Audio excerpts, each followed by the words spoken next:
పలు పూతరేకుల తయారీ కేంద్రాలపై సోమవారం ఫుడ్ సేఫ్టీ అధికారులు దాడులు నిర్వహించారు. ఈ దాడుల్లో కొన్ని షాపుల్లో 160 కేజీల నకిలీ నెయ్యిని గుర్తించి అధికారులు స్వాధీనం చేసుకున్నారు. పూతరేకుల తయారీలో కొంతకాలంగా నకిలీ నెయ్యి ఉపయోగిస్తున్నారన్న ఆరోపణలు రావడంతో అధికారులు దాడులు నిర్వహించారు.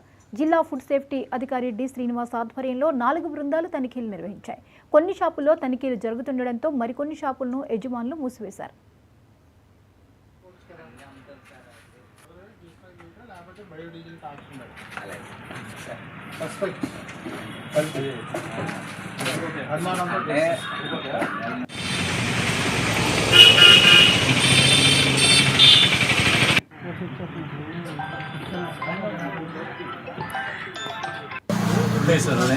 ఈరోజు పకోడీ ఎప్పుడు వేస్తున్నారు? ఈరోజు